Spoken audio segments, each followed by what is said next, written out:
পটুয়াখালীর কলাপাড়ায় content creator কাফির বাড়িতে আগুনের ঘটনা ঘটেছে।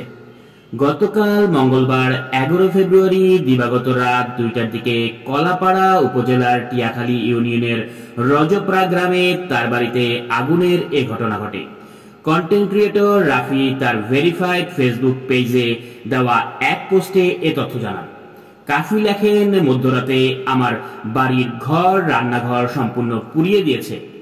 কোন দেশের জন্য কাদের জন্য কথা বলছিলাম, যুদ্ধ করেছিলাম ও করছি, নিরাপত্তা পাইনি।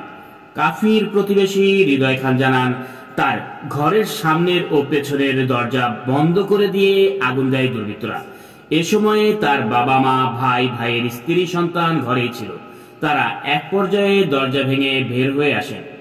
Khepupara fire service station officer Ilias Hossain বলেন, আমরা ফোনে আগুনের খবর পাই, এরপর আমরা তাৎক্ষণিক ঘটনাস্থলে যাই, তবে এর আগেই আগুনে তাদের বাড়িঘর পুড়ে যায়। কাফির পরিবারের সদস্যরা জানান, পেছনের ও সামনের দরজা কারা যেন বন্ধ করে আগুন দিয়েছে। তারা অভিযোগ করেন, পরিকল্পিতভাবে ঘরে আগুন লাগানো হয়েছে। কাফি 2019 সাল থেকে ভিডিও কন্টেন্ট তৈরির কাজ শুরু করেন। কাফি মূলত বরিশালের আঞ্চলিক ভাষায় ভিডিও তৈরি করে থাকেন। ভিডিওগুলোতে হাস্যরসে দেশের সংকটময় পরিস্থিতি সহ নানা অসঙ্গতি, দুর্নীতি ও অনিয়মের প্রতিবাদ করা হয়ে থাকে।